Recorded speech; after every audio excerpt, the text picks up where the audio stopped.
Hi everyone, আমি দিব্যা। আজকের দিনটা আমি শুরু করছি এক কাপ চায়ের সাথে। এরপরে সারাদিনে অনেক রান্নাবান্না আছে, সেগুলো সবই আপনাদের দেখাবো। এই সকাল সকাল এক কাপ চা মানুষের জীবনে অনেক পরিবর্তন নিয়ে আসে। এক কাপ চা খেলে আপনার মন ফ্রেশ থাকবে, আপনার শরীর ফ্রেশ থাকবে এবং সারাদিনটা ভীষণ ভালোভাবে কাটবে।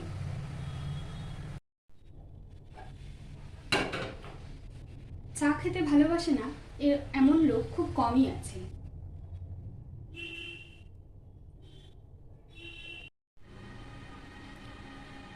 প্রথমে চাটাকে শেষ করা যাক, তারপরে রান্নাবান্নায় হাত দেওয়া যাবে। আজ ভীষণ সিম্পল একটি মেনু বানাবো, সয়াবিন আলুর তরকারি। আপনারা অবশ্যই দেখবেন আর ভালো লাগলে অবশ্যই লাইক করবেন। হাই এভরিওয়ান, আমি দিব্যা। এবার চলে আসলাম রান্নাঘরে সবার প্রথমে আমি কড়াটা বসিয়ে তার মধ্যে একটু জল দিয়ে 2 বাটি মতো সয়াবিন দিয়ে দিলাম। সয়াবিনটাকে আমি 2 মিনিটের মতো সেদ্ধ করে নিই।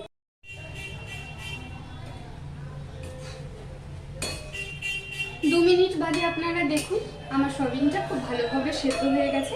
এবার এটাকে আমি নামিয়ে জল ঝাড়িয়ে নেব। কড়াটাকে আমি খুব ভালোভাবে ধুয়ে ওভেনে বসিয়ে দিয়েছি। এবার এর মধ্যে আমি পরিমাণ মতো সর্ষের তেল দিয়ে দিচ্ছি। সর্ষের তেলটা খুব ভালোভাবে গরম হয়ে আসলে এর মধ্যে আমি ফোড়ন দিয়ে দেবো। ফোড়নের জন্য দিয়ে দিচ্ছি আমি 2 শুকনো লঙ্কা, একটু গোটা গরম মশলা। এবার এর মধ্যে দিয়ে দেব আমি থেতো করা কাঁচা লঙ্কা আর আদা।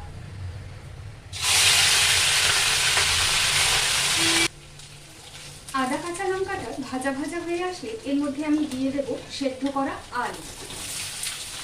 এর মধ্যে আমি সেদ্ধ করে জল ঝরিয়ে রাখা সয়াবিনগুলো। তারপর একে একে এর মধ্যে আমি পরিমাণ মতো হলুদ আর লবণটা দিয়ে দিচ্ছি।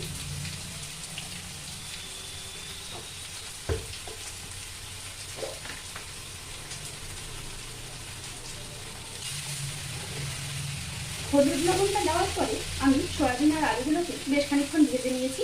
এবার এর মধ্যে আমি দিয়ে দেব আগে থেকে জলে ভিজিয়ে রাখা জিরে গুঁড়ো, লঙ্কা গুঁড়ো আর ধনে গুঁড়ো। আমি এখানে রসুন বা পেঁয়াজ কোনোটাই দিচ্ছি না, যেহেতু আমি এটাকে নিরামিষ সবজি রান্না করছি। আপনারা চাইলে রসুন পেঁয়াজও দিতে পারেন, অসুবিধা নেই, তাতেও খেতে মন্দ হয় না, ভালোই। মশলার সাথে সয়াবিন আলুগুলোকে খুব ভালোভাবে আমি কষিয়ে নিয়েছি। এবার আমি এর মধ্যে সামান্য পরিমাণে জল দিয়ে দিব।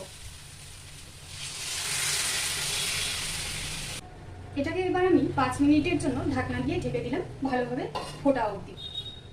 ঢাকনা সরিয়ে দেখে নেব তরকারিটা ফুটেছে কিনা। হ্যাঁ, তরকারিটা খুব ভালোভাবে ফুটে গেছে। এবার এর মধ্যে আমি দিয়ে দিচ্ছি গুঁড়ো গরম মশলা আর সামান্য পরিমাণে ঘি। যেহেতু আমি নিরামিষ রান্না করছি তাই একটু ঘি গরম মশলা দিয়ে দিলাম, এতে খাবারের স্বাদটা ভালো হবে।